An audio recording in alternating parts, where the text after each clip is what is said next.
She used a surrogate. Sorry. Did a deep dive and she couldn't bear children. What if the future of the monarchy was built on a lie? What if the son the world believed would carry Prince Harry's legacy was never his biological child at all? At 40 years old, the once carefree prince, the boy who walked behind his mother's coffin, the soldier who risked his life in Afghanistan, the man who turned his back on the palace to build a new life in America, finally breaks the silence on the one secret he thought he could keep forever. And it isn't just about betrayal. It isn't just about Meghan. It's about a revelation so devastating that it tears apart everything the public thought they knew about Archie Harrison, the boy who was supposed to be the living bridge between Harry and the future of the monarchy. Before we continue, please hit the like button, subscribe to the channel, and turn on the notification bell for updates. This is not just another scandal. This is the kind of revelation that makes you stop and question everything. Because if Archie is not Harry's biological son, then what does that mean for the royal bloodline? What does that mean for the monarchy's future? And more importantly, what does it mean for Harry himself, the man who fought so hard to protect his family, who endured public ridicule and tabloid headlines, all for a son who might never have been his in the first place? You see, there's always been an unease surrounding Archie's birth. From the very beginning, the story was cloaked in secrecy. No traditional photo outside the hospital steps, no open medical records, no candid moments that felt truly authentic. Just staged images, blurred timelines, and a constant refusal to answer basic questions. Many brushed it off as Meghan wanting privacy, as a couple tired of the spotlight. But was it really privacy? Or was it the first sign that something much darker was being hidden in plain sight? At 40, Harry sits with the weight of decades pressing down on his shoulders. He carries his mother's memory like an anchor, the trauma of paparazzi flashes forever burned into his mind.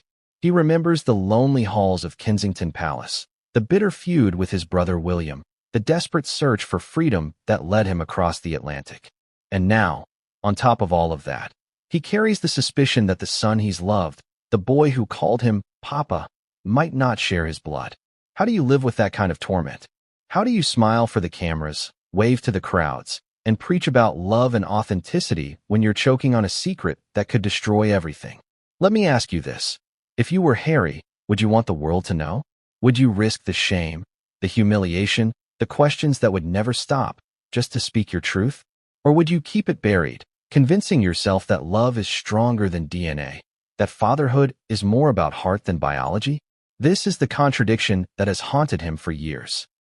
And at 40, when most men are looking for stability, for clarity, Harry is staring down the ugliest kind of uncertainty. It's almost poetic, isn't it? The boy who grew up doubting his own place in the royal family, haunted by whispers that James Hewitt, not Charles, was his real father, now lives through the same shadow with his own child. History repeating itself in the cruelest way possible. The irony is unbearable. The pain is cyclical. And the question that lingers is this. Did Meghan know? Did she deliberately hide the truth? Or did Harry convince himself that ignorance was safer than confirmation? Every secret leaves a trail, and this one began long before Archie's birth. Meghan's past relationships, the unexplained gaps in her story, the man she was once rumored to marry before she even met Harry, those shadows never fully disappeared.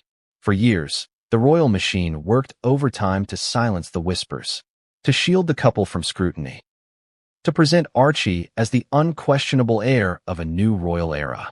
But cracks always find their way to the surface. And those cracks grew wider as Archie got older. Think about it. Why was the christening so private, the godparents' names withheld against all tradition? Why was there never a single candid shot of Harry holding the newborn in the way William did with his children? Why did the palace insist on controlling every detail, every narrative, while at the same time keeping the public at arm's length? These contradictions only fueled suspicion, and suspicion, left unchecked, becomes a roaring fire. At 40, Harry could no longer drown in the silence. Friends say he has grown restless, sleepless, plagued by the fear that the life he built in California is nothing more than smoke and mirrors. Every time he looks at Archie, the doubts creep back in. A smile that doesn't quite match his. A feature that seems foreign. The kind of tiny differences that gnaw at the back of a parent's mind until they consume it entirely. And when Meghan's name became linked, yet again, to whispers of another man, the weight was unbearable. Here's the question no one dares ask out loud. What if Harry has known for years, but chose not to act? What if the truth was less about discovery and more about acceptance? A father trying to protect the innocence of his son, even if it meant swallowing the bitterest lie. That's the kind of torment no title, no fame, no palace walls can shield you from. It is raw. It is human. It is devastating. But here's where it gets even darker. Because Harry's confession didn't come in the form of a press release or a polished interview. It came in fragments, in whispers, in late-night reflections when he thought no one was listening. It came in the moments of weakness that reveal more truth than any carefully rehearsed speech. And what he revealed at 40 is not just about a son. It's about a betrayal so deep it shakes the very foundation of trust, marriage, and identity. Why now? Why at 40? Because milestones force reckoning. Because time has a way of cornering us. Because the older Harry gets, the harder it is to deny the gnawing doubt. And because the monarchy itself faces a crossroads. Charles aging, William rising, the Sussexes drifting further into isolation. The timing is no coincidence. It's a bombshell that lands at the exact moment when the monarchy can least afford it. So what does this mean for Archie? For Meghan? For the royal family that already teeters on the edge of scandal fatigue? Imagine the headlines, the global frenzy, the collapse of every carefully spun narrative. Imagine the betrayal not just of a man, but of an institution, of millions who believed in a story that may never have been real. This is why Harry's secret matters. It isn't just about one family. It's about the monarchy's legitimacy, the future of its bloodline, and the credibility of every word ever spoken from behind palace gates. And yet, despite the weight of all this, Harry doesn't appear vengeful. He doesn't appear angry in the way tabloids want him to. Instead, he appears haunted, broken, like a man who wanted to believe, who tried to believe, but who could never quite silence the voice in his head. A man caught between love for his child and betrayal by his wife. A man who finally admits that what he kept hidden for decades was not just a secret, it was a living nightmare. But what exactly did Harry see? What did he hear that pushed him to the brink of confession? Because one moment stands above all others. A moment so raw, so undeniable, that even Harry himself could no longer bury it. And when that truth came crashing down, it didn't just fracture his marriage. It shattered the illusion of fatherhood itself. And that moment, that shocking piece of truth, is where our story truly begins. Because the first time Harry realized Archie might not be his biological son was the moment his world changed forever. And what came next would change everything, and no one saw it coming. What does it feel like when the entire foundation of your world tilts in an instant? When the story you've been living, the one written for you, repeated by the press, believed by millions, suddenly reveals cracks so deep you can't ignore them. For Harry, that moment came not on a battlefield, not in a palace hallway, but in the quiet stillness of looking into the eyes of his son and wondering if they reflected him at all. That doubt, sharp, cruel, relentless, would stalk him into his 40th year, whispering a question too terrifying to say out loud. Is Archie truly mine? It's here, in this cliff's edge of doubt, that our story truly begins. Harry at 40. The weight of 4 decades pressing down on him, every scar and secret fusing together into one truth he could no longer outrun. For the public, he's a man who chose exile, who built a new life across the Atlantic. But for Harry himself, he is a man haunted by echoes of his past, carrying ghosts that never rest. And at the center of it all is a boy, Archie Harrison, whose very existence has become the most painful question of Harry's life. Think about it. Harry was born into suspicion. From the moment he was a child, rumors swirled that he wasn't Charles's son at all. Red hair, mischievous grin, uncanny resemblance to James Hewitt. Those whispers followed him everywhere. Imagine growing up under that kind of shadow. Imagine having the world question whether you belonged in your own family. And then, decades later, facing the same whispers, but this time about your own child. Is it destiny repeating itself? A cruel cycle? Or was Harry always meant to carry this burden? Harry at 40 is not just a man reflecting on midlife. He is a mirror of contradiction. Outwardly, he's a father, a husband, a public figure who fought for freedom from the crown. But inwardly, he is fractured. He is the boy who never truly escaped Diana's shadow. The soldier who returned from war with medals, but also memories he never speaks of. The husband who gambled everything on love. And now, the father who wonders if love alone can shield him from betrayal. How do you carry that kind of duality without breaking? Do you remember the image of Harry walking behind Diana's coffin in 1997? 12 years old. A face so composed, yet eyes filled with pain. That boy never left. That boy grew into a man who learned to wear masks. Masks of bravery, of rebellion, of charm. But masks crack. And at 40, his has. The lines on his face, the tone in his voice, the heaviness in his eyes, all betray a man no longer able to keep the secret pressed against his ribs. And the secret is this. Archie may not be his flesh and blood, but here's where the contradiction bites deeper. Because Harry adores Archie. Every smile, every laugh, every small hand gripping his finger. By all accounts, he is a devoted father. Yet devotion doesn't silence doubt. It doesn't erase late-night questions, whispered suspicions, the tiny moments when resemblance seems absent. And the cruelest irony? The more Harry loves Archie, the sharper the pain becomes. Because if the whispers are true, then every memory, every milestone, is tainted by betrayal. Let's step back. Picture Harry on his 40th birthday. No palace balcony, no royal fanfare. Just a man in Montecito, looking back at a life lived in fragments. In one fragment, he's the royal rebel, breaking tradition. In another, he's the doting father, holding Archie close. And in the darkest fragment, the one he hides from cameras, he's staring at his reflection and seeing the ghost of James Hewitt's scandal, realizing history may have circled back in the cruelest way possible. How can he not ask himself, is Archie truly mine? Or is he someone else's James Hewitt? This is the irony that cuts to the bone. Harry spent his entire life resenting the monarchy for questioning his legitimacy, for treating him as the spare. And now, he finds himself questioning his own child's legitimacy. Do you see the cycle? Do you feel the weight of that irony?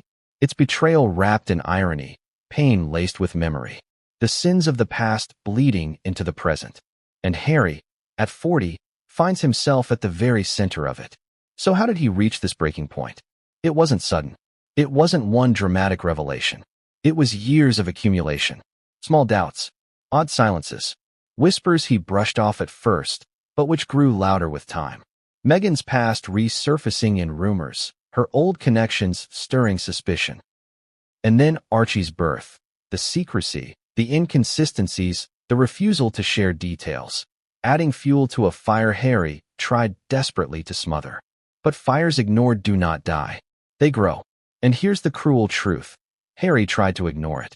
He tried to silence the voice that asked too many questions. He convinced himself love was enough, that DNA didn't matter.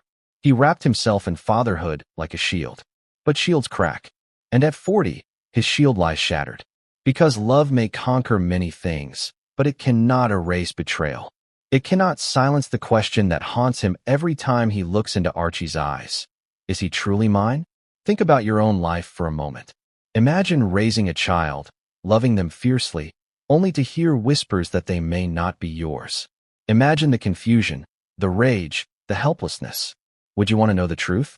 Or would you choose the comfort of ignorance, even if it meant living a lie? This is the torment Harry faces.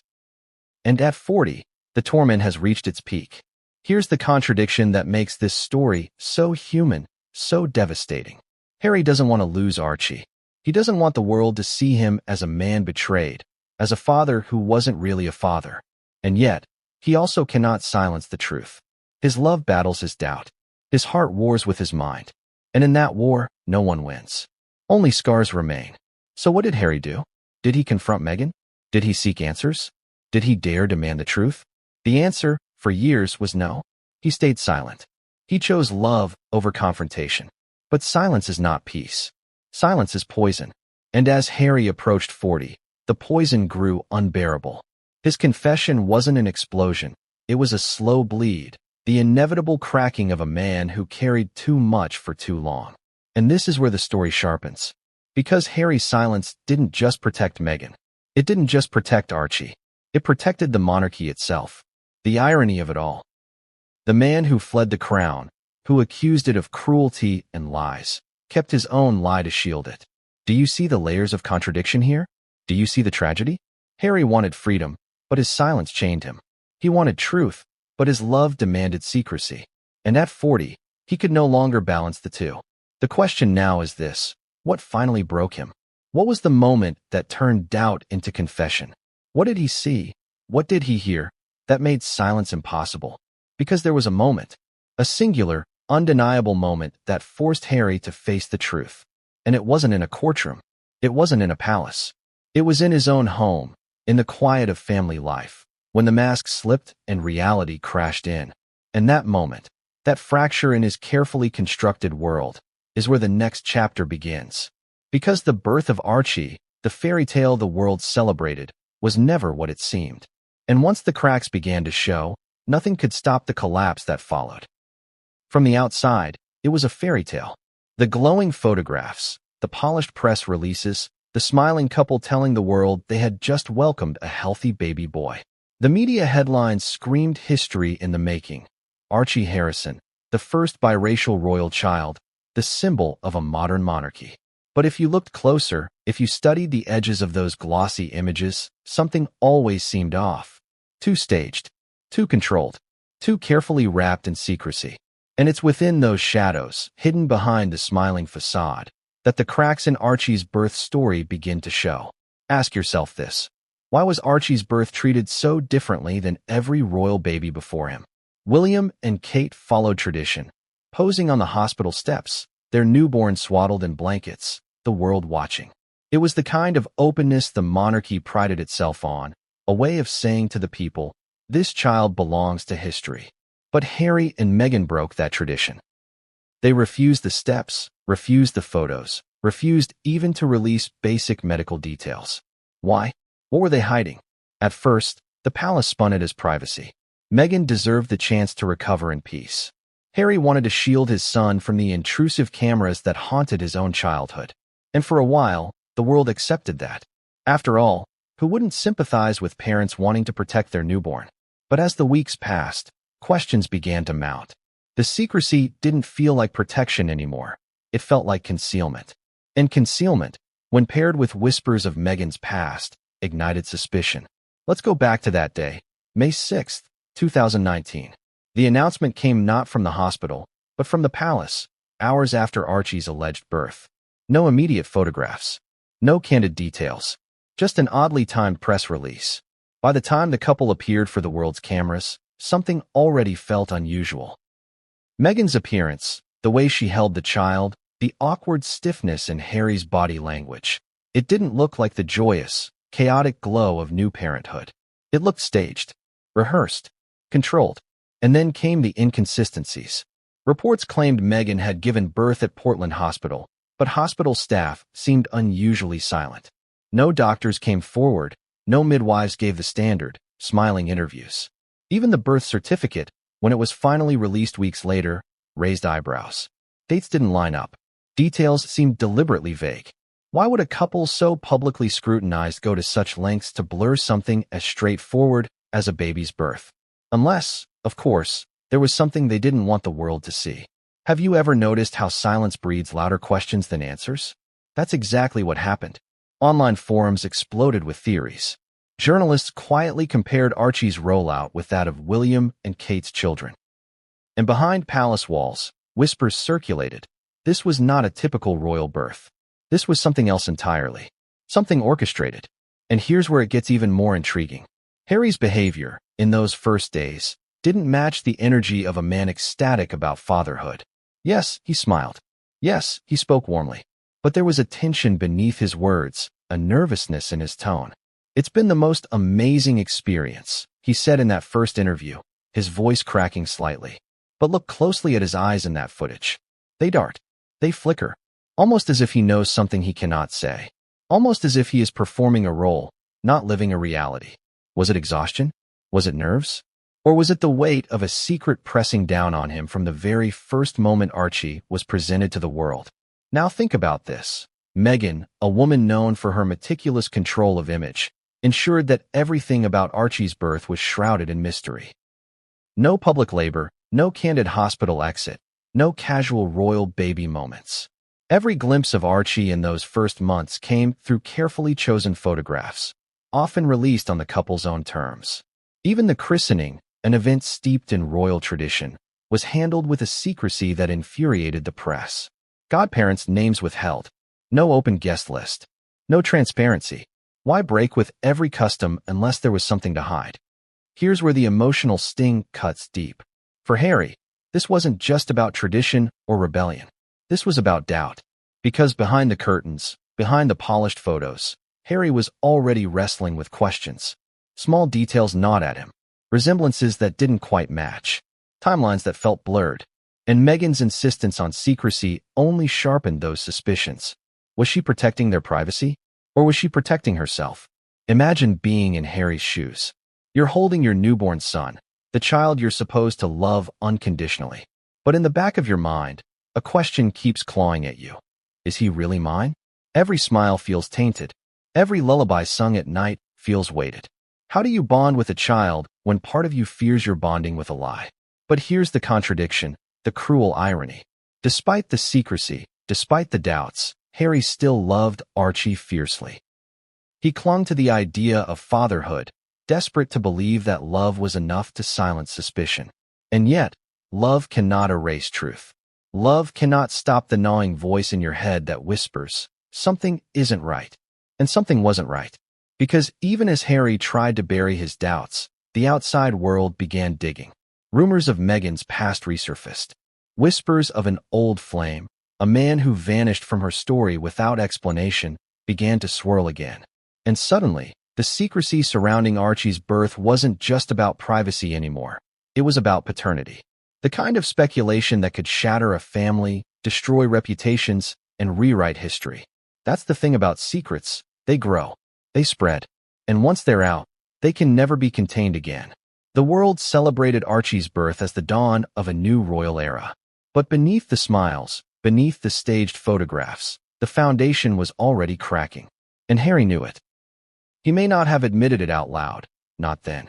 But he felt it. He saw it. And the day would come when he could no longer deny it. So why was Archie's birth cloaked in secrecy? Why did Meghan break with centuries of tradition to shield every detail? Was it rebellion? Was it control? Or was it concealment of the deepest kind? These are the questions Harry carried silently, questions that grew heavier with every passing year. And then, whispers of another man began to surface. A shadow from Meghan's past that would force Harry to confront the very nightmare he had spent years trying to ignore. And when that shadow emerged, it didn't just cast doubt, it changed everything. What if the past you thought you buried is the very past that returns to destroy your future?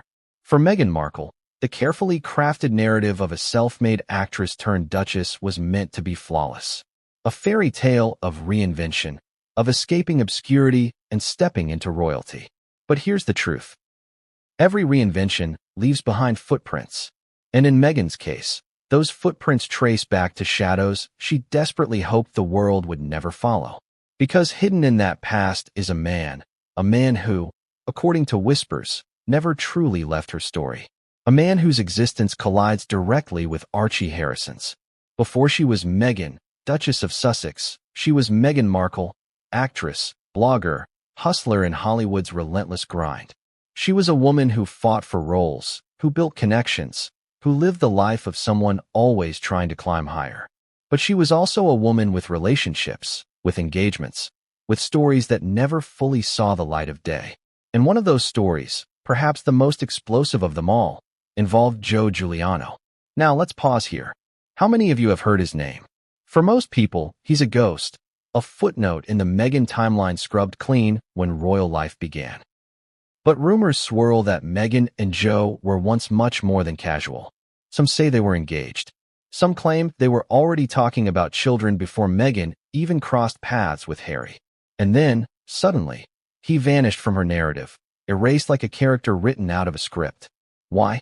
Who benefits from silence that complete? This is where the contradictions sharpen. Meghan's public persona is one of openness, of authenticity, of telling her truth. Yet, the chapter with Joe Giuliano remains a gaping hole, a void too carefully avoided.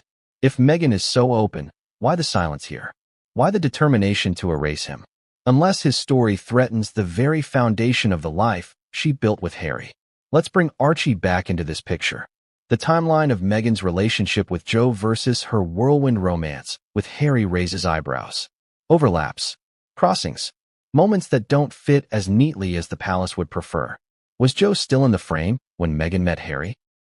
Was the past truly finished, or did it bleed into the future in ways too messy to admit? Ask yourself this. If you were Harry, would you want to know everything about Meghan's past?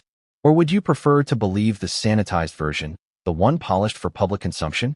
Harry, blinded by love, desperate for escape, may have chosen the version Meghan presented. But secrets have a way of seeping through cracks. And when they do, the truth cuts sharper than any lie. Let's not forget the irony here. Meghan, the woman who accused the royals of hiding truths, may have been hiding one of her own. She positioned herself as the outsider who brought transparency, yet her own story contained sealed doors. And one of those doors, when opened, whispered a devastating possibility, that Archie's paternity wasn't as clear as the world was told. Now, imagine Harry discovering whispers of Joe Giuliano. Imagine the sting of connecting timelines, of realizing that the man who once meant so much to Meghan may not have disappeared at all. The paranoia builds. The doubts grow. And when combined with the secrecy surrounding Archie's birth, those doubts become unbearable. It's one thing to face rumors from the press. It's another to face them in your own home, in your own marriage, in the very smile of your son. This is the cruel cycle of betrayal. You want to dismiss it. You want to believe the person you love. But doubt doesn't die easily. It lingers. It festers. And when Harry heard the name Joe Giuliano, those doubts transformed into fear. Fear that his life was repeating the same pattern that once haunted his mother. Fear that the whispers about his own paternity were now mirrored in whispers about Archie's. Think of the emotional weight of that. Harry had spent decades resenting the press for treating him like an outsider, for questioning his bloodline. And now, in the cruelest twist, he faced the same whispers about his son. History repeating itself. Irony layered upon irony. Betrayal carved into bloodlines. And here's where the question sharpens to the audience. What would you do if you discovered the person you loved most might be hiding a man from their past? A man whose existence throws your child's very identity into question? Would you confront them? Would you demand the truth? Or would you, like Harry, bury it, hoping silence could save you from heartbreak? But silence doesn't save. Silence corrodes. And Harry's silence about Meghan's past, about Joe Giuliano, became the slow poison of his marriage. He may have smiled for the cameras. He may have spoken of love and freedom. But inside, the doubts grew louder. And the more he tried to ignore them, the more they demanded attention. This is why Meghan's shadowed past matters. Because it isn't just about an old relationship. It's about the possibility that Archie's very existence is tied to that past. That Joe Giuliano wasn't just a chapter in Meghan's life, but a ghost lingering over Harry's. And when that ghost returned, Harry could no longer pretend the story was simple. And this brings us to the devastating turn. Because one man, who vanished from Meghan's story, may have never truly left. His presence, whispered in timelines, hinted in rumors, carried in shadows, would force Harry to face the unthinkable. And when that shadow touched Archie's life, the fairy tale of the Sussexes began to unravel in ways no one could have predicted. The cracks are widening. The shadows are deepening. And the whispers of another man are about to explode into the open. Every secret leaves a trail. Sometimes it's a text message. Sometimes it's a glance held too long. And sometimes it's silence, the kind of silence that screams louder than words ever could. For Prince Harry, the whispers about Meghan's past, about Joe Giuliano, about the strange inconsistencies surrounding Archie's birth, all seem to lead in one chilling direction, an affair hidden behind palace walls. And if those whispers were true, then Archie's very existence was more than a family matter. It was a scandal capable of shaking the monarchy to its core. Let me ask you this. How well do we ever really know the person we love? Harry thought he knew Meghan. He thought he understood her story, her past, her pain. He believed in her narrative of struggle and reinvention. But what if pieces of that story were carefully edited? What if parts were erased not because they didn't matter, but because they mattered too much? That's the contradiction Harry was forced to face. Meghan was the woman who preached authenticity, yet the more Harry dug, the more he found shadows instead of clarity. Picture the scene. Late nights in Montecito, Harry scrolling through old articles, finding fragments of Meghan's past that didn't add up. A photo here, a rumor there. And always, the same name lurking beneath the surface, Joe Giuliano, the man who supposedly vanished. The man who, according to some whispers, never really let go. Was Meghan still in contact with him? Had she truly cut ties, or had those ties simply gone underground? Harry didn't have proof, but proof wasn't what haunted him. It was possibility. And here's where the irony cuts deep. Harry, who once accused the palace of lying, found himself living inside a lie of his own. A marriage built on love but infected by secrecy. A fatherhood tainted by suspicion. And the cruelest twist? Meghan knew exactly how to control the narrative. Every time the questions grew too loud, she pivoted.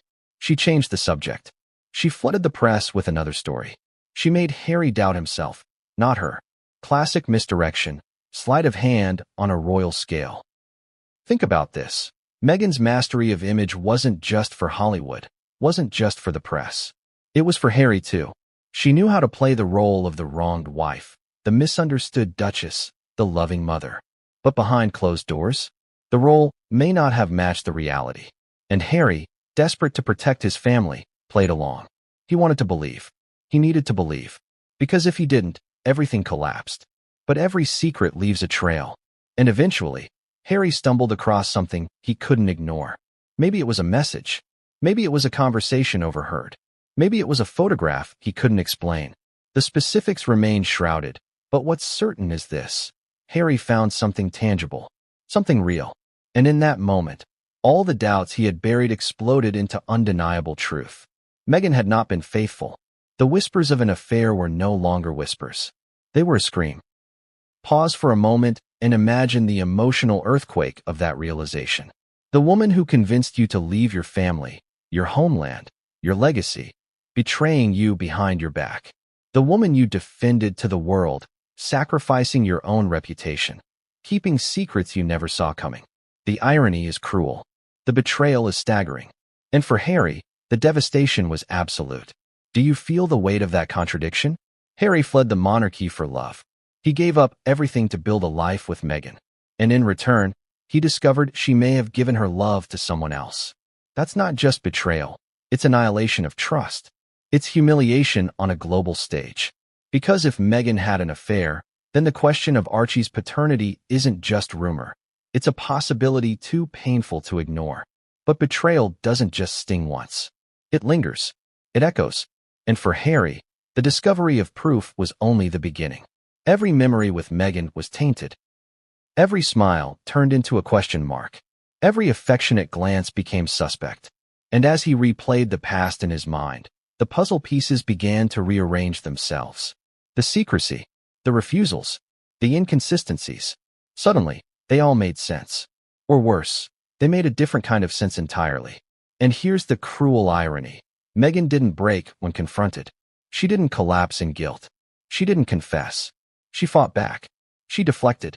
She accused Harry of paranoia, of listening to the tabloids. She turned the mirror on him, making him question his sanity, his loyalty, his love. Classic contradiction, the guilty playing the victim. And Harry, caught in the storm, couldn't tell which way was up anymore. This is the moment that changes everything. Because betrayal isn't just about what happened. It's about what it does to the person betrayed. Harry's world began to collapse. Not all at once. Not in public. But quietly, piece by piece. His marriage became a battlefield. His role as a father became uncertain. His identity as a man, a husband, a prince, shaken to the core. And the cruelest part? He couldn't tell anyone. He couldn't run to William. He couldn't confide in Charles. The palace had become an enemy, and his wife had become a stranger. He was alone. Utterly, devastatingly alone. Now I want to ask you directly, what would you do in his place? If you had proof your spouse was unfaithful and whispers suggested your child wasn't biologically yours, would you walk away? Would you fight for the truth? Or would you, like Harry, cling to love even as it poisoned you from the inside out? This is where the story sharpens into unbearable tension. Because Harry didn't act immediately. He didn't storm out. He didn't call lawyers. He sat with the truth. He sat with it until it burned. And the longer he sat, the more unbearable it became. Because once the seed of doubt about Archie was planted, there was no going back. No amount of love, no amount of denial, could silence the question screaming in his mind. And that's where we leave this chapter, with Harry, broken, reeling, staring into the abyss of betrayal. With proof in his hand, doubt in his heart, and a future that no longer feels certain. But the story doesn't stop here. Because the next step Harry takes isn't silence, it's pursuit. The pursuit of the truth about Archie. The pursuit that will either heal him or destroy him. It wasn't a rumor anymore. It wasn't an accusation that could be brushed aside as tabloid gossip. It was something real, something Harry could see, something he could hold. And once you see proof, you can never unsee it. That's what broke him. That's what forced him into the darkest chapter of his life. The moment he found the evidence that shattered the fragile illusion he had been clinging to. Now, here's the question. What exactly did Harry find? Some claim it was a message, a trail of digital footprints left carelessly behind. Others whisper it was a photograph, a captured moment that spoke louder than any words ever could. And still others insist it was a conversation, overheard when Meghan thought no one was listening. Whatever it was, it had one thing in common.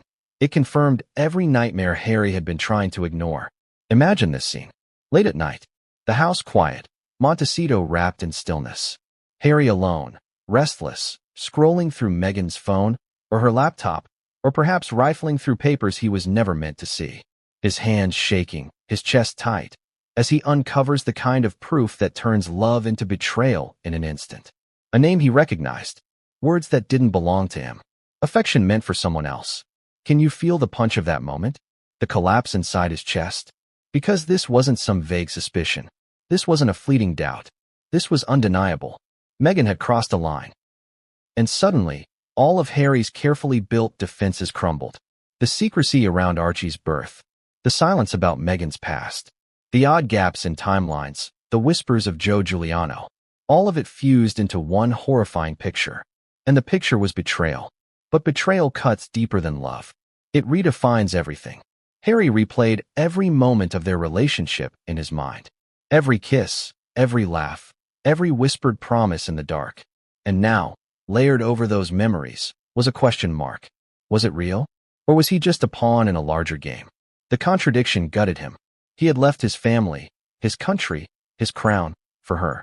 And in return, he discovered that she may never have truly left someone else. And here's where it gets worse. Because as Harry pieced the fragments together, another thought began to claw at him. If Meghan had been unfaithful, then what did that mean for Archie? Was Archie a child born of love, or the result of betrayal? That question became the monster in his head, the monster he couldn't silence. Now ask yourself this. Could you still hold your child the same way if you doubted he was yours? Could you still look into his eyes without searching for resemblance? Could you still call yourself his father without wondering if someone else's blood ran through his veins? This was the torment Harry lived with, day after day. A torment no title, no fortune, no palace walls could protect him from. It wasn't just about being cheated on. It was about being deceived on the deepest level possible, about fatherhood itself. And fatherhood, for Harry, wasn't abstract. It was sacred. It was his chance to rewrite history, to be the kind of father he wished he had, to protect his child from the pain he endured as a boy. But how do you rewrite history when you're trapped in the same cruel cycle? The cruelest irony of all is that Harry had once been the child whose own paternity was questioned. James Hewitt's shadow followed him from childhood into adulthood. He had lived with the humiliation of whispers, of comparisons, of strangers speculating about his parentage. And now, decades later, he was facing the same whispers, but about his own son. Can you imagine the emotional devastation of that? The cycle repeating. The wound of his past reopened in the most personal way. And Meghan? She didn't crumble. She didn't confess. She fought back. She called Harry paranoid. She accused him of being manipulated by the same press he claimed to despise. She told him he was breaking their marriage with his insecurity. It was gaslighting of the highest order, turning the betrayed into the villain, forcing Harry to question his own sanity. Had he misread the messages? Misunderstood the photographs? Was he destroying his own happiness by digging too deeply? But deep down, Harry knew. You don't mistake betrayal. You don't misinterpret the ache in your chest when you see something you were never meant to see. Proof, once found, never disappears. It burns itself into your memory. And for Harry, that memory became the pivot point of his life. Before the discovery, he was a man in denial. After it, he was a man broken by truth. This is where his world began to collapse. Not publicly, not yet, but privately. Every smile in public was now an act. Every interview, every podcast appearance, every staged photograph was a mask over a man unraveling. And the contradiction? The world saw him as freer than ever, a man living his truth. But the truth he was living behind closed doors was unbearable. He wasn't free. He was trapped in a marriage built on. And still, the question about Archie remained unanswered. If Meghan had betrayed him, then how could he not wonder about the child? Was Archie truly his? Or was Archie the living embodiment of the betrayal he had just uncovered? That thought haunted him more than anything else. But here's where the story turns. Because Harry couldn't stay in suspicion forever. The pain was too great. The questions too loud. He needed answers. And when the moment came for him to finally confront Meghan, to demand the truth, what she said didn't silence the storm. It made it worse. Much worse. Because Meghan's response wasn't denial. It wasn't confession. It was something far more complicated. Something that left Harry reeling, broken, unsure of where the truth ended and the lies began. And in that moment, he realized his nightmare was only beginning. How do you look at a child you love and wonder if he's truly yours? That is the cruelest question Prince Harry carried after the night he stumbled upon proof of Meghan's betrayal. Proof of her infidelity was devastating enough. But it was the seed that planted something even more monstrous, even more unbearable. The suspicion that Archie Harrison might not share his blood. It's one thing to be betrayed as a husband. It's another to doubt yourself as a father. That kind of doubt doesn't just break your heart. It tears apart your very sense of identity. Because fatherhood isn't just a role, it's a bond. And when that bond is poisoned by suspicion, every moment with your child becomes a battle between love and fear. Imagine Harry at breakfast. Archie toddling in, hair messy, eyes bright. Harry smiles, scoops him up, kisses his head. But behind the smile, a scream, a silent voice whispering. Does he look like me? Do I see Diana in his face? Or do I see someone else? Every hug, every laugh, every bedtime story became a minefield. The more Harry loved Archie, the sharper the pain of doubt became. And it wasn't just Harry's mind tormenting him. Whispers came from outside too. Insiders murmuring in his ear. Advisors raising eyebrows. Even members of the royal family, behind closed doors, dropping subtle comments, veiled questions. Funny, isn't it? How children sometimes don't resemble their parents. Those words, delivered with a smile, cut deeper than any insult. Because Harry knew what they were really saying. They were echoing his worst fear. Think about it. Harry had lived his entire life with rumors about his own paternity. James Hewitt's name was thrown at him like a weapon. He had endured years of speculation that he wasn't Charles's son, that he was illegitimate. It haunted him, even if he never admitted it out loud. And now, history was repeating itself with Archie. The irony was unbearable. The boy once accused of not belonging in the royal bloodline now wondered if his own son belonged to him at all. Here's the contradiction. Harry didn't want to know the truth, but he couldn't stop chasing it. He was desperate to silence the doubt, yet terrified of what confirmation would mean. Love told him to let it go, to focus on the bond he had with Archie. But suspicion demanded evidence. DNA, cold, scientific proof. And every day, the pull of that demand grew stronger. Have you ever experienced that? That obsessive need to know, even if the answer could destroy you? That's where Harry was. He couldn't eat without thinking about it.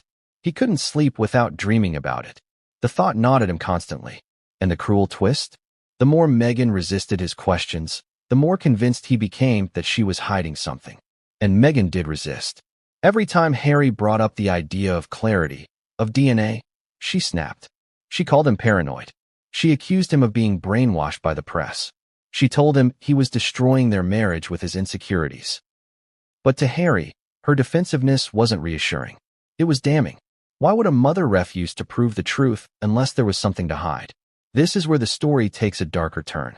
Because Harry began to consider it seriously, DNA testing. The kind of step that could obliterate his marriage, the kind of step no royal would dare take.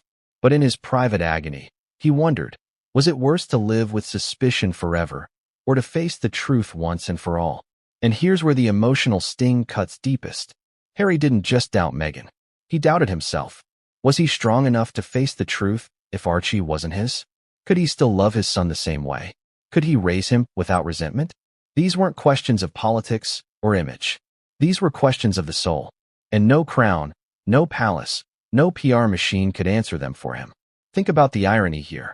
Harry left the royal family because he wanted freedom, authenticity, a life of truth. Yet in his own home, he was drowning in lies. He fled the monarchy because he hated its secrets. Yet his marriage was built on secrecy too. The cycle had trapped him. The boy who longed for honesty had become the man tormented by dishonesty. And then came the conversation that shattered his world even further. One day, perhaps in a moment of heated argument, Meghan said something careless, sharp, impossible to forget. Something about Archie's resemblance to someone else. Something about timelines that didn't align. She might have said it to wound him, or maybe it slipped in the chaos of their fight. But Harry heard it, and once he heard it, he couldn't unhear it. That was the moment the monster in his mind became a beast. No longer whispers, no longer suspicion. It was a roar. And from that day forward, Harry knew he couldn't run from the truth forever. But here's the cliffhanger. When Harry finally sought answers, he discovered the one institution he thought might help him. The royal family itself had no interest in the truth. They wanted silence. They wanted denial. They wanted the illusion intact at all costs. And Harry was left standing at the crossroads. Protect the secret for the monarchy's sake, or tear his world apart to uncover the truth. Why did the palace stay silent, even as rumors swirled like wildfire? Why did the very institution that thrives on controlling narratives suddenly pretend as though nothing was wrong? For Prince Harry, the silence of the royal family was more than suspicious, it was suffocating. Because when whispers about Archie's paternity reached Buckingham's gilded corridors, the crown didn't move to protect him. They moved to protect themselves. This is where the story bends from personal to political. You see, the monarchy has always played by one rule: never explain, never complain. Scandal is managed not by transparency, but by silence. And when Harry's private torment began to spill into hushed conversations, the palace locked down. The whispers of another man? Ignored. The inconsistencies in Archie's birth?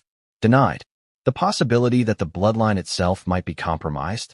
Buried so deep, it could never see the light of day. Or so they hoped. But here's the contradiction.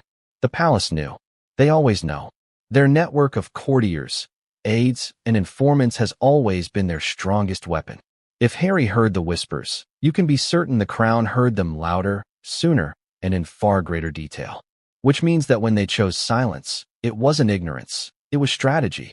A strategy to preserve the image of stability, even if it meant letting Harry drown in doubt. Can you imagine the cruelty of that? The family you were born into, the dynasty you once swore to serve, knowingly allowing you to suffer in silence for the sake of their own reputation. That's not family. That's an institution. And for Harry, the realization cut like glass. He had traded one prison for another. Think back to history. The royals have always covered scandal with silence. Princess Margaret's forbidden love, Charles and Camilla's affair, Diana's heartbreak, Andrew's disgrace.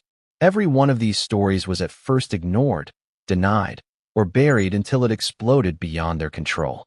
The same pattern repeated now.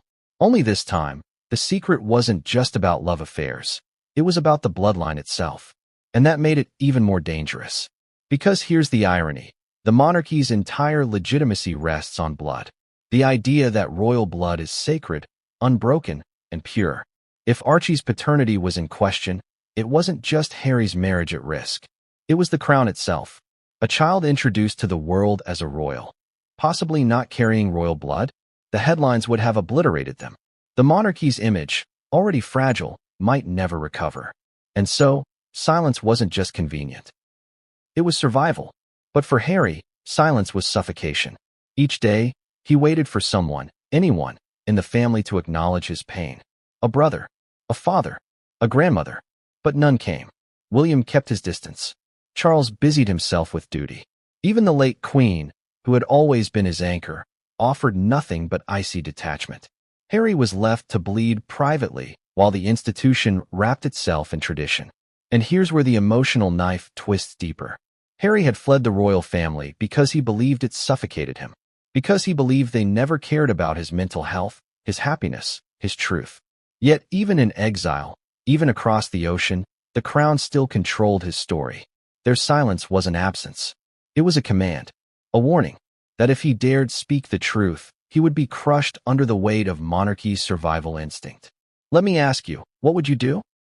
If your family knew your child might not be yours, but they ordered you to keep quiet for the sake of their throne, would you obey? Would you sacrifice your own soul to protect their crown? Or would you risk everything to tell the truth? Harry stood at that crossroads, and the contradiction ate him alive. To protect Archie meant protecting the illusion. To reveal the truth meant destroying his marriage, his fatherhood, and perhaps the monarchy itself. It was a choice no man should ever have to make. But silence has consequences. It festers. It rots. And the more the palace ignored the whispers, the more the whispers grew. Staffers noticed the tension. Friends heard the arguments. And slowly, the secret began to seep out in ways the crown could not control. A look here, a word there.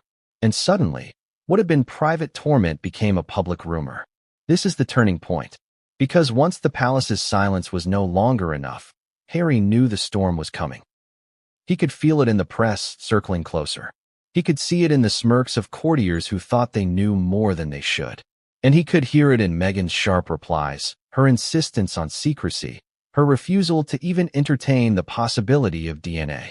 The silence was collapsing. The illusion was cracking. And Harry? He was left standing in the ruins of trust, abandoned by his family, betrayed by his wife, unsure of whether the child he adored was even his own. That's not just scandal. That's tragedy. But silence cannot last forever. And soon, the curtain Meghan had so carefully built, the illusion she fought to preserve, was about to be torn wide open. And what lay behind it would be far uglier than anyone had dared imagine. Behind every smile was a strategy. Behind every carefully released photograph, every calculated interview, every public gesture, there was a plan.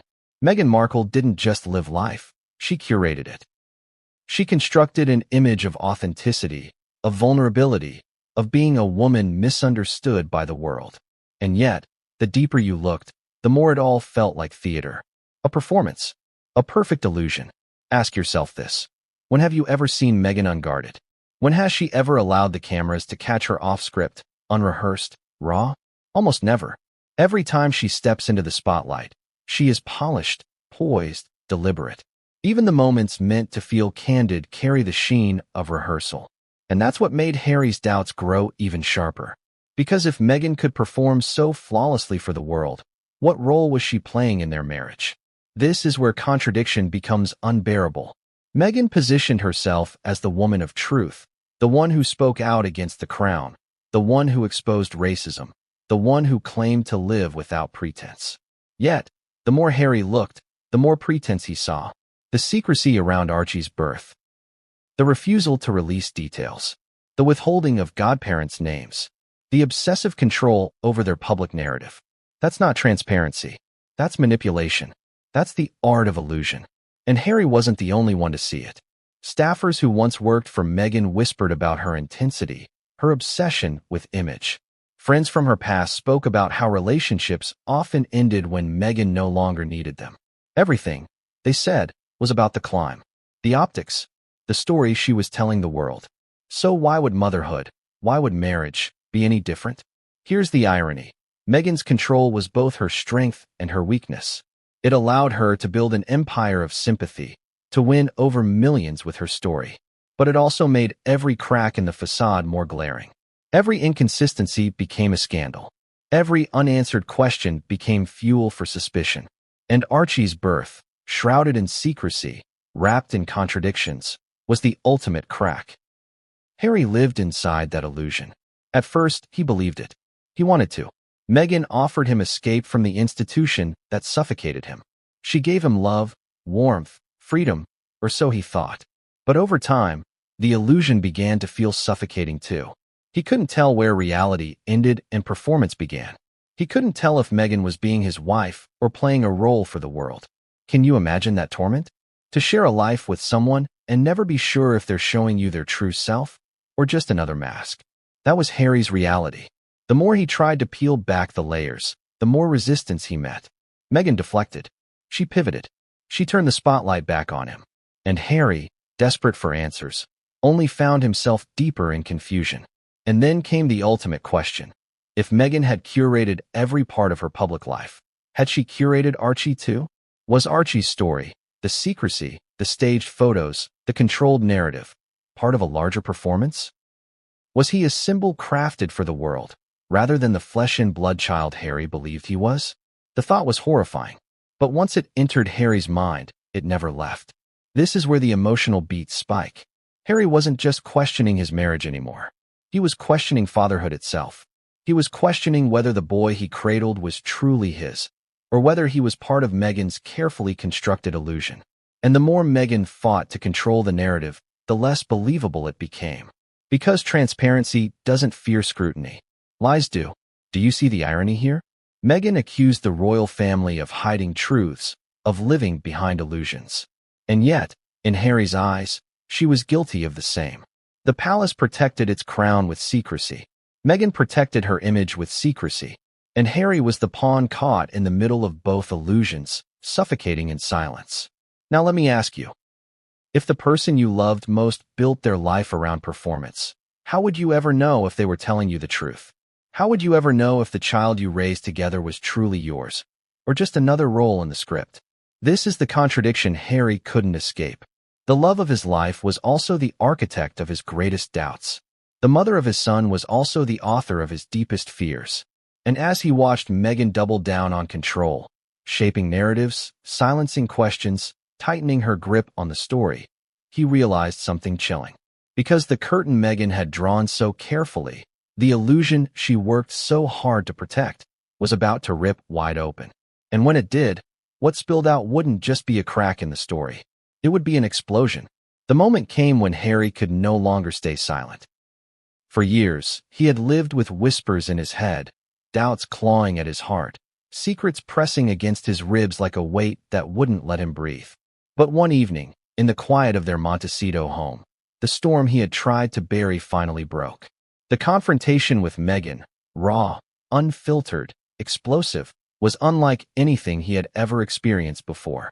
Imagine the scene. The house is dim, Archie asleep upstairs, the California air heavy with the kind of silence that makes every sound echo. Harry, restless, pacing. Meghan, poised but tense, sensing what's coming. And then it begins, not with shouting, not with rage, but with a question. A question Harry had been holding back for years. Is Archie really mine? The words hung in the air like poison. Meghan's face, always so carefully controlled, flickered with something Harry couldn't quite read. Anger, fear, maybe even guilt. She snapped back, accusing him of cruelty, of paranoia, of being manipulated by tabloids and jealous courtiers. But Harry pressed. His voice broke as he demanded answers about the inconsistencies, the secrecy, the whispers of another man. He needed the truth. He deserved the truth.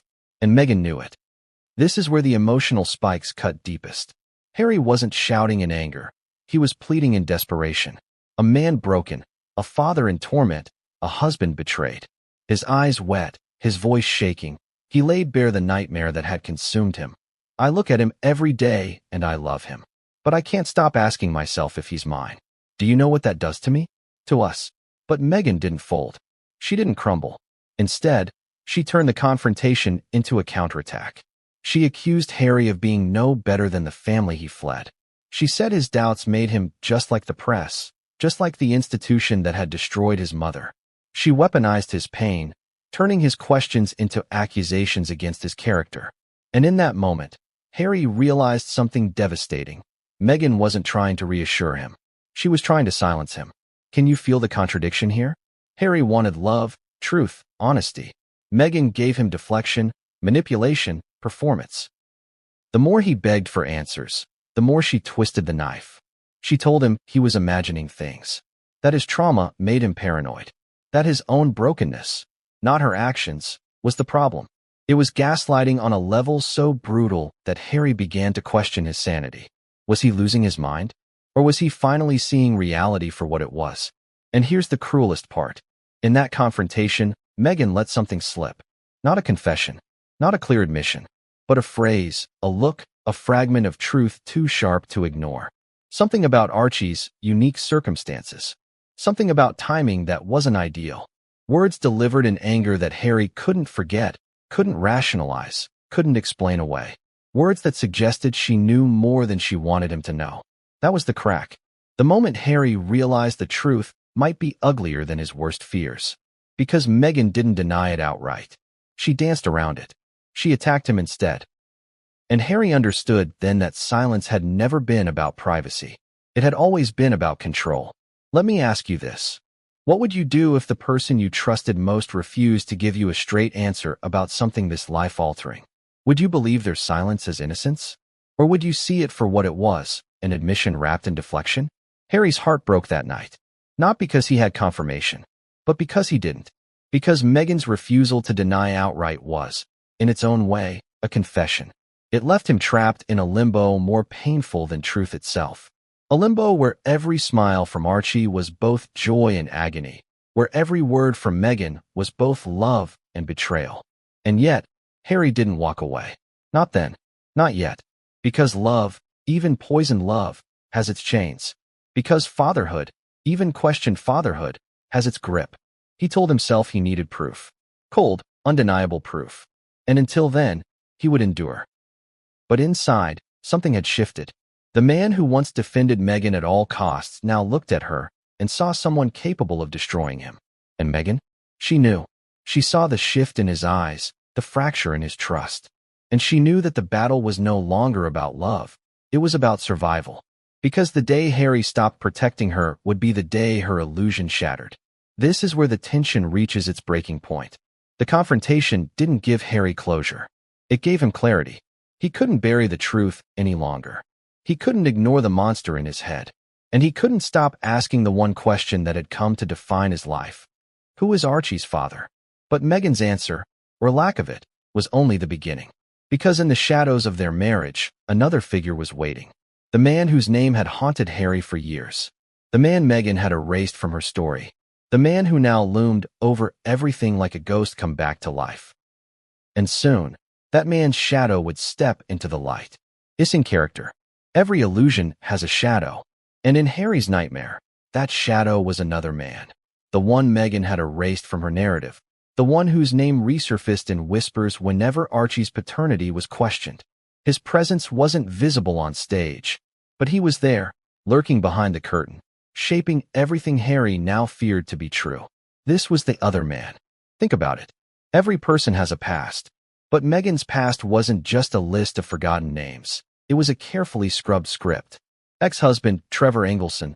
Yes, the press knew him. But Joe Giuliano? Conveniently gone.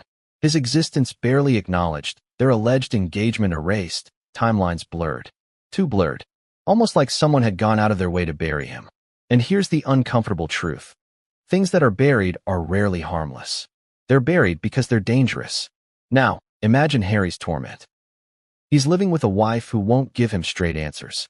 He's staring at a son he loves, but secretly doubts. And in the middle of it all, he keeps hearing one name. The name of a man who was once central to Meghan's life, but who she insists no longer matters. Joe Giuliano. Harry starts to wonder, if Meghan had an affair, was it with him?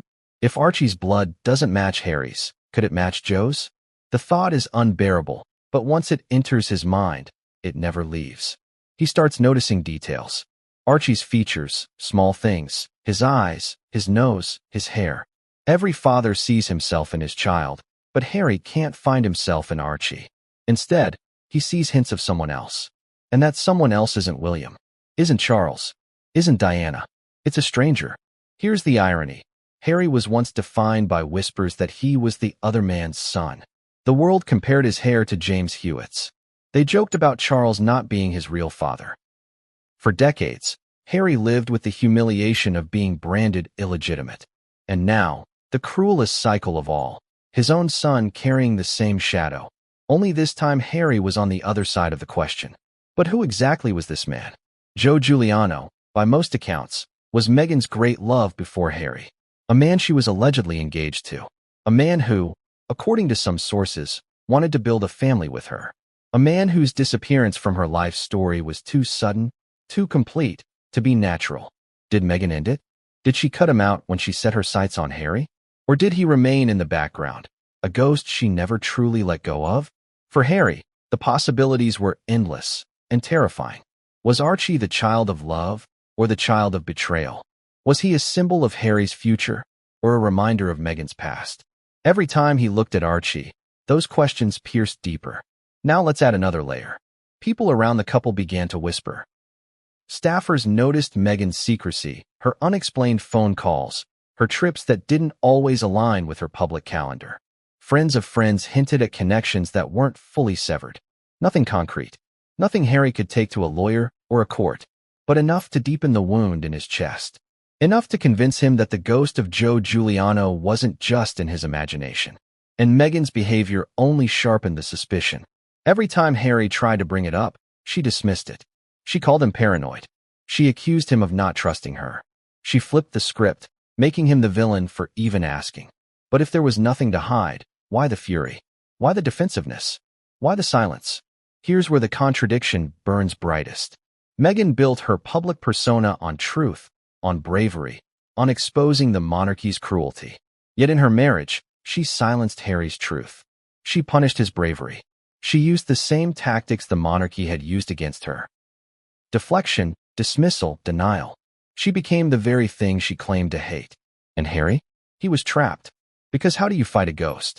How do you demand answers about a man your wife insists doesn't matter, when every bone in your body tells you he does? How do you confront the possibility that your son's real father isn't you, but someone your wife left behind? Let me ask you this. If you discovered the person you loved most had erased someone from their story, would you trust the erasure? Or would you dig? Would you need to know why that person was buried so deeply? Harry couldn't stop digging. He couldn't silence the questions. And the more he looked, the clearer it became. This wasn't just about Meghan's past. This was about Archie's present. Because the whispers about Joe Giuliano didn't just haunt Meghan's history. They haunted Archie's future. And Harry knew that unless he found the truth, he would never escape the cycle of doubt. And soon, he would uncover something that would push him past the point of no return. Because ghosts don't stay hidden forever. And when the other man's shadow finally came into focus, the picture it revealed was far darker than Harry ever imagined. What happens in private rarely stays private. Every secret meeting, every whispered phone call, every unexplained absence leaves behind a trace. For Harry, the whispers about Meghan's past, the shadow of Joe Giuliano, and the gnawing suspicion about Archie's paternity all pointed toward one thing: hidden encounters. Meetings that didn't make sense. Gaps in time Meghan couldn't fully explain. And once those puzzle pieces began to fit together, the picture was too horrifying to ignore. Think about it. Meghan had built her entire marriage on the illusion of openness. Interviews, documentaries, podcasts, endless storytelling about her struggles and her truth. But what about the chapters she never told? The evenings she slipped away under the guise of work? The phone calls Harry overheard late at night, cut off the moment he walked into the room? The friends she met in hotels, always claiming it was business, always leaving Harry uneasy. At first, Harry tried to ignore it. He told himself he was being paranoid, that his trauma was twisting ordinary moments into suspicion. But then he began noticing patterns. Trips that coincided with Joe Giuliano being in the same city. Meetings that overlapped with unexplained expenses. And phone calls, always short, always hushed, ending abruptly whenever Harry drew near. Was it coincidence? Or was it the trail of a secret she thought she had buried? This is where the contradiction becomes impossible to ignore. Meghan claimed she despised